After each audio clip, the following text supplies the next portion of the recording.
तुमचं बँकेत खातं असेल तर सावधान, तुमचीही होऊ शकते मोठी फसवणूक. तुम्हाला समजणार देखील नाही, एका झटक्यात संपूर्ण बँक खातं रिकामं होईल. गेल्या काही महिन्यात हजारो केसेस समोर आल्या आहेत, ज्यात करोडो रुपये तर बँक अकाउंटमधून गेलेत आहेत. पण आश्चर्याची गोष्ट म्हणजे ज्यांच्या बँक अकाउंटमध्ये पैसे नव्हते त्यांच्या नावावर कर्ज काढून या ठगांनी त्यांना देखील फसवलं आहे. ही फसवणुकीची अशी नवीन पद्धत आहे की ज्याच्यामधून कुणीही वाचू शकत नाही. तुम्ही म्हणाल आम्ही नेट बँकिंग वापरत नाही, आम्ही फोनपे गुगल पे सारखे UPI ॲप देखील वापरत नाही. काही तर म्हणतील आम्ही तर अगदी साधा मोबाईल वापरतो, त्याच्यावरनं फक्त फोन येणं आणि जाणं एवढंच काम होत आहे. आणि काही म्हणतील आमचं नुसतं खातं उघडलं आहे, आमच्या खात्यावर 1 रुपया सुद्धा नाही. पण सावधान, तुम्ही सुद्धा या फसवणुकीपासून वाचू शकत नाही.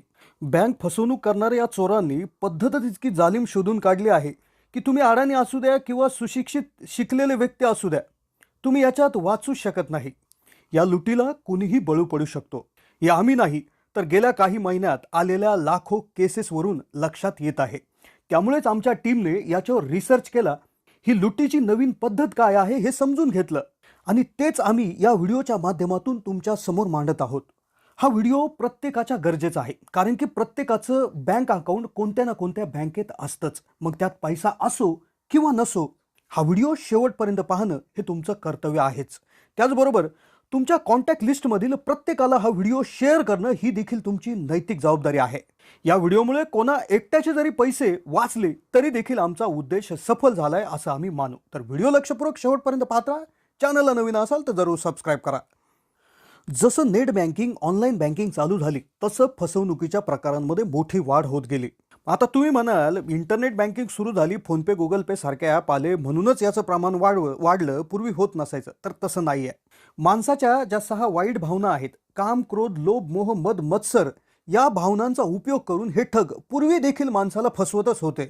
जसे पूर्वी एखादा फोन यायचा, त्याच्यात सांगितलं जायचं की तुम्हाला एखादी लॉटरी लागली आहे, मग त्यासाठी तुम्हाला तुमचा अकाउंट नंबर द्यावं मागायचे, तुमचा ATM कार्डचा पिन CVV इत्यादी डिटेल्स तुमच्याकडनं मागून घ्यायचे, मोठं आमिष दाखवायचे आणि तुमचं खातं एका झटक्यात रिकामं व्हायचं.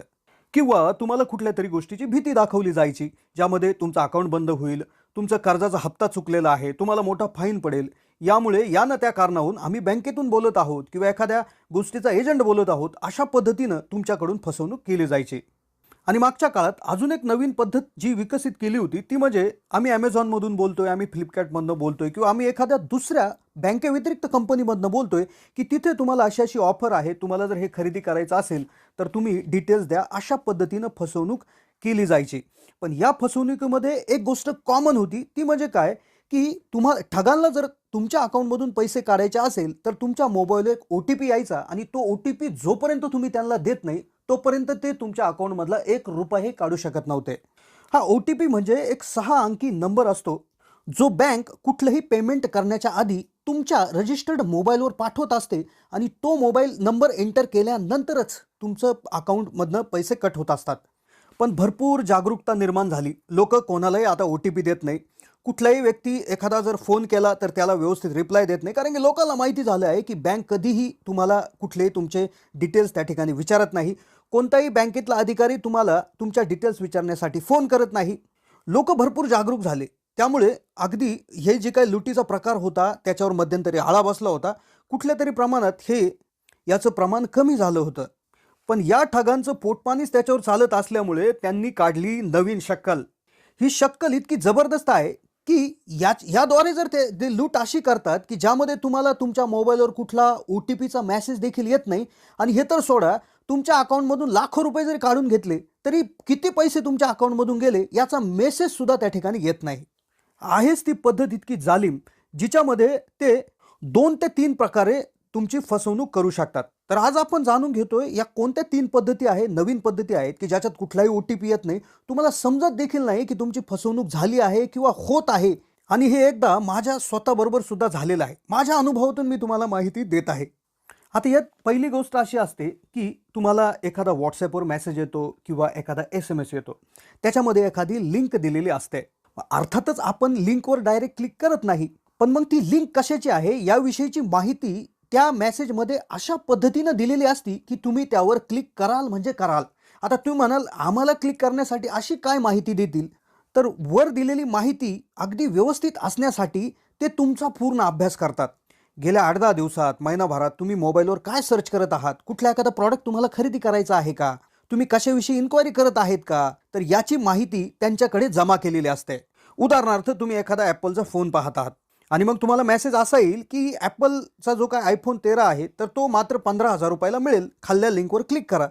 असा मेसेज जर आला आणि तुम्ही जर साहजिकपणे जर ॲपल 13 सर्च करत असाल तर फार कमी शक्यता आहे की तुम्ही क्लिक करणार नाही. तुम्ही गॅरंटेड क्लिक करणार आणि क्लिक केल्यानंतर देखील तिथे तुम्हाला तुमच्या अकाउंटची इन्फॉर्मेशन विचारली जात नाही. अगदी सिंपल इन्फॉर्मेशन विचारली जाते, जसं तुमचं नाव, गाव, पत्ता, ईमेल आयडी, मोबाईल नंबर अशी बेसिक इन्फॉर्मेशन विचारली जाते, ज्यामुळे तुम्हाला देखील डाऊट येत नाही, कारण की बँकेसंदर्भात ते तिथे काहीच विचारत नाहीत. ही माहिती तुम्ही एंटर करता आणि त्यानंतर एक मेसेज येतो की कॉंग्रॅच्युलेशन, तुम्हाला हा आयफोन डिलिव्हर होईल वगैरे अशा पद्धतीचा मेसेज येतो. आता हे एक उदाहरण झालं आहे. बऱ्याच वेळा एखाद्या मोबाईलचा प्लॅन म्हणा किंवा एखादा जो काय बॅलन्स पॅक आहे किंवा इतर अशा वेगवेगळ्या पद्धतीचे मेसेज याच्यामध्ये येतात, ज्याच्यामध्ये एक लिंक ही नक्कीच असते. त्या लिंकवर क्लिक केल्यावर माहिती भरायची असते आणि ती माहितीचा वापर करून ते फसवतात. आता तुम्ही म्हणाल त्या माहितीचा वापर करून असं काय फसवणार आहेत ते? आता जसं तुम्हाला माहिती आहे की जर तुमचं सिम कार्ड जर खराब झालं, सिम कार्ड जर तुटलं, तर आपण एखाद्या दुसऱ्या व्यक्तीच्या मोबाईलवरनं कंपनीच्या कस्टमर केअरला फोन लावतो. कंपनीचे कस्टमर केअरवाले आपली ओळख पटवण्यासाठी आपलं पूर्ण नाव, आपला पत्ता, मेल आय डी वगैरे असे डिटेल्स विचारतात आणि त्यावरनं त्यांना कन्फर्म होऊन जाते की हा व्यक्ती तोच आहे की ज्याचं सिम खराब झालं आहे. मग हीच डिटेल आपण आयती त्या ठगांच्या हातात देतो. ते तात्काळ तुमचा जो काही नंबर आहे त्याचं सिम खराब झालं आहे असा कंपनीला मेसेज त्या ठिकाणी फोन करतात आणि तुमचं सिम कार्ड ते त्यांच्याकडे बनवून घेतात. म्हणजेच एक अर्थाने तुमच्या बँक अकाउंटला लिंक असलेला मोबाईल नंबर त्यांच्याकडे अगदी सुखरूपपणे चालू झालेला असतो. मग या नंबरवरनं ते तुमचं काहीही करू शकतात, कितीही पैसे काढू शकतात आणि बँकेत पैसे नसतील तर तुमच्या नावावर कर्ज देखील काढू शकतात. मग आता तुम्ही म्हणाल नुसता मोबाईल तर गेलात, अकाउंट नंबर किंवा इतर डिटेल्स कसे मिळणार? पण तुम्हाला हे सुद्धा माहिती असेल की तुमच्या रजिस्टर्ड मोबाईल नंबरवरून जर बँकेला त्या ठिकाणी जर कॉल केला तर बँक देखील बेसिक डिटेल्स विचारते, जसं तुमचं नाव, मोबाईल नंबर, तुमचा आधार कार्ड नंबर, पत्ता वगैरे ह्या गोष्टी सगळ्या विचारते. तिला एकदा ते कन्फर्म झालं तर बँकसुद्धा पाहिजे त्या गोष्टी त्या ठिकाणी त्या व्यक्तीला सांगत असते. यावरनं ते तुमच्या बँकेची देखील डिटेल मिळू शकतात आणि एक मोबाईल नंबरमुळे ते सर्वच्या सर्व तुमचं त्या ठिकाणी लुटीचा प्रकार अगदी सहजपणे ते घडून आणू शकतात. या व्यतिरिक्त आजकाल मोबाईल स्वॅपिंगचं देखील प्रमाण भरपूर वाढलेलं आहे. एखादं थर्ड पार्टी ॲप जर डाउनलोड केलं तर त्या ॲपद्वारे तुमचा मोबाईल मिरर होऊन तिसरा व्यक्ती एक कुठेतरी बसलेला तो देखील तुमचा मोबाईल ॲक्सेस करू शकतो आणि तो देखील सगळ्या डिटेल्स तुमच्या मोबाईलमधल्या घेऊन तुम्हाला कदाचित ब्लॅकमेल करू शकतो किंवा तुमचे अकाउंट्स हँडल देखील करू शकतो. तर अशा विविध नवीन पद्धती त्या ठिकाणी आलेल्या आहेत. तर त्यामुळे तुम्ही नक्कीच कुठल्याही लिंकवर त्या ठिकाणी क्लिक करायचं नाही. कुठले थर्ड पार्टी ॲप्स वापरायचे नाहीत. जे ट्रस्टेड ॲप्स आहेत, जे गुगल प्ले स्टोअरला ॲप आहेत तेवढेच ॲप त्या ठिकाणी वापरायचे आहेत. ॲप्स इन्स्टॉल केल्यानंतर ज्या ॲग्रीमेंट्सला तुम्ही क्लिक करता त्या ॲग्रीमेंट वाचूनच त्या ठिकाणी क्लिक करायचं आहे. तर ही खबरदारी घ्यायची आहे. तर ही होती मित्रांनो माहितीचा उद्देश जागरूक करणे इतकाच आहे. त्यामुळे जास्तीत जास्त लोकांना जागरूक करण्यासाठी हा व्हिडिओ जास्तीत जास्त लोकांना शेअर करा. कसा वाटला व्हिडिओ कमेंटच्या माध्यमातून कळवा. चॅनलला नवीन असाल तर जरूर सबस्क्राईब करा.